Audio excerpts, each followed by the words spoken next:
हाँ बच्चों, कक्षा 11 में ये प्रश्न बहुत ज़्यादा आता है परीक्षा में।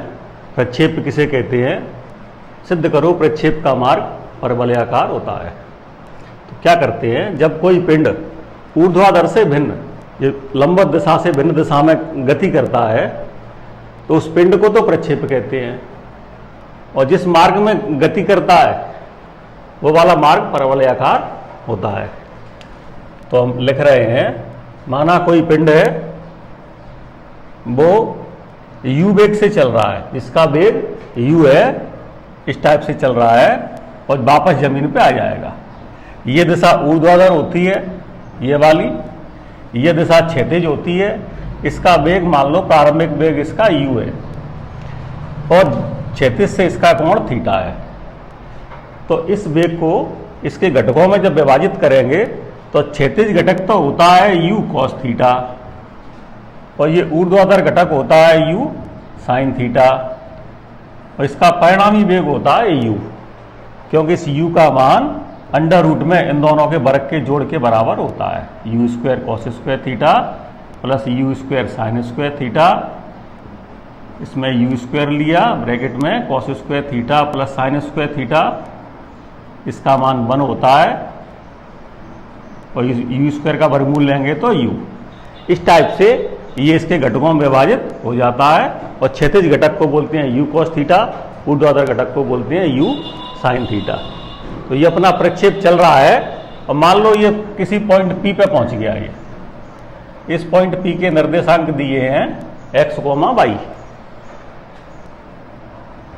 तो ये वाली दूरी, ये मान लो मैंने m मान लिया इस पॉइंट को, ये दूरी x होती है और ये वाली दूरी y होती है। ये इसकी दूरी क्षैतिज है, ये दूरी इसकी ऊर्ध्वाधर है। किसी पॉइंट P पे पहुंच गया और समय इसका t है। तो इस दिशा में इस वेग का जो घटक है, इधर तो हो गया u cos थीटा और इधर हो गया ये u sin थीटा। जब कोई पिंड ऊपर की तरफ चलता है तो इसमें त्वरण की बात कर रहे हैं हम। तो इसका क्षैतिज त्वरण तो हमेशा इस पॉइंट पे आके, जो क्षैतिज है त्वरण, ये x कहेंगे क्योंकि इसकी दिशा x अक्ष है, इसका मान 0 होता है। लेकिन ऊर्ध्वाधर दिशा में इसके त्वरण का मान -g होता है, क्योंकि ये गुरुत्वाधीन कर रहा है गति। गुरुत्वाधीन माने ये पृथ्वी इसको खींच रही है अपनी तरफ, जब खींचती है तो उस पर लगाती है गुरुत्वीय त्वरण, लगाती नीचे की तरफ है, इधर डायरेक्शन इसकी ये वाला अक्ष है, माइनस वाली है डायरेक्शन नीचे, इसीलिए इसका मान -g। ऊपर की तरफ चलेगा तो फिर इसका मान 0 हो जाएगा। अब हम इसका व्यंजक ज्ञात कर रहे हैं। तो प्रक्षेप गति किसे कहते हैं? जब कोई पिंड ऊर्ध्वाधर दिशा से भिन्न दिशा में गति करता है तो उस पिंड की गति को प्रक्षेप गति कहते हैं। ये इसका प्रक्षेप बिंदु होता है, गति हो गई इसकी प्रक्षेप गति, और इसका मार्ग परवलयाकार होता है। तो हम लिख रहे हैं पहले इसको।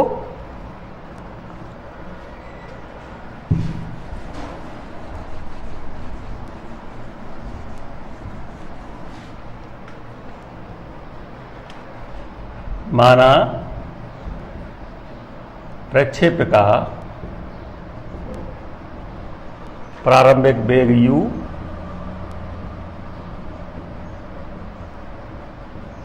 क्षैतिज से कोण थीटा है, क्षैतिज से कोण थीटा है,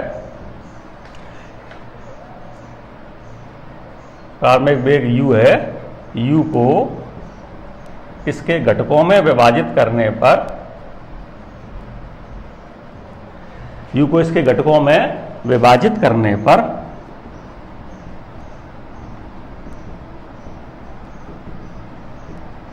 क्षैतिज घटक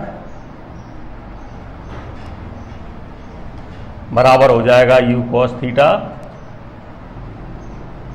ऊर्ध्वाधर घटक बराबर हो जाएगा u sin थीटा। इस दिशा में चलेगा तो u cos थीटा से, इधर चलेगा ऊपर की तरफ तो u sin थीटा। अब हम इसके त्वरण की बात कर रहे हैं। तो इसका जो क्षैतिज त्वरण होगा, ए एक्स कहते हैं इसको, इसका मान 0, और इसका ऊर्ध्वाधर त्वरण a बाई इसका मान -g होगा। इसमें हम न्यूटन के गति के दूसरे समीकरण का उपयोग करते हैं।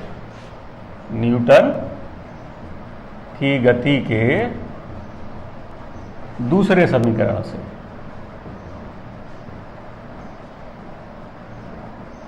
क्या होता है दूसरा समीकरण? न्यूटन का S बराबर ut plus half at square. इसमें रखेंगे हम मान। ये दूरी क्षैतिज दूरी x है। अब सबसे पहले हम ले रहे हैं क्षैतिज दिशा में। तो S का मान देख रहे हैं। S का मान क्या आ जाएगा क्षैतिज दिशा में? ये x आ जाएगा। U का मान देखो, U का मान क्षैतिज दिशा में क्या आएगा? U cos थीटा हो जाएगा। इस U को हम बोलते हैं ux, क्योंकि इसकी x दिशा में है ये दूरी। और t का मान रहेगा t, और इस a का मान जिसको ax कहेंगे ये हो जाएगा 0। ये मान इसमें रखेंगे समीकरण में। जब समीकरण 1 में ये वाले मान रखेंगे, समीकरण 1 में मान रखने पर ये वाले सभी मान इस समीकरण 1 में रख देंगे।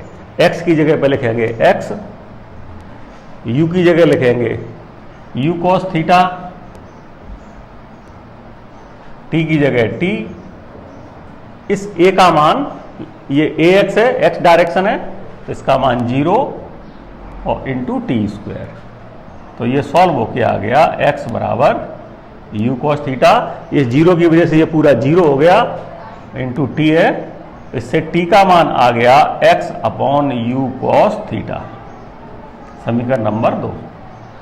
ये क्षैतिज दिशा ली थी, अब लेंगे ऊर्ध्वाधर दिशा में, ऊपर वाली दिशा में। ऊर्ध्वाधर दिशा में अब बताओ s का मान ये ऊपर की तरफ कितना है? ये दूरी बाई है, तो ये वाली दूरी बाई हो जाएगी। u आया तो u बाई हो गया ये। इसका ऊर्ध्वाधर घटक कितना? u sine theta. t का मान रहेगा, ये वाला आ चुका है, ये अभी हम लिख देते हैं t की जगह ti। a और बचा है, a का मान -g होता है, क्योंकि पृथ्वी नीचे की तरफ खींचती है उसको इस गुरुत्वीय त्वरण से, तो नीचे की तरफ है तो माइनस डायरेक्शन है इसकी। ये वाले मान समीकरण 1 में रखेंगे। जब ये मान समीकरण 1 में मान रखने पर, 1 में मान रखने पर, तो समीकरण 1 में ये वाला मान रख देंगे, तो बाई बराबर u sine theta into T plus half a की जगह -g और टी स्क्वायर। अब इसको सॉल्व कर रहे हैं और साथ में इस t का मान भी रख देंगे यहाँ पे। जब इसको सॉल्व किया तो बाई बराबर u साइन थीटा, t का मान ये ज्ञात कर चुके हैं, x upon u cos theta. ये माइनस चिन्ह आगे आ जाएगा,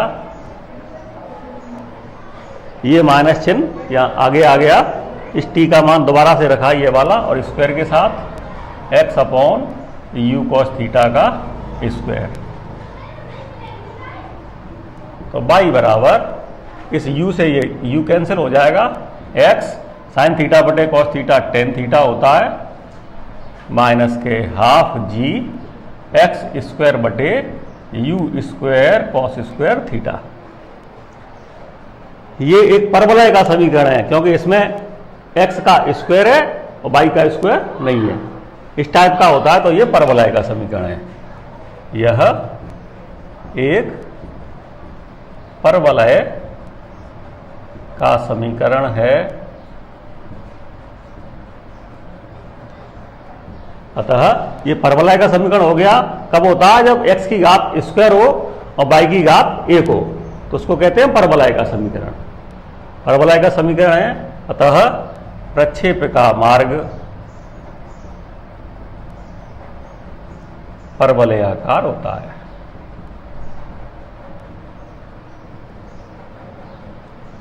ये क्लास 11th में इंपॉर्टेंट क्वेश्चन है, 1 साल छोड़ के आता है ये क्वेश्चन।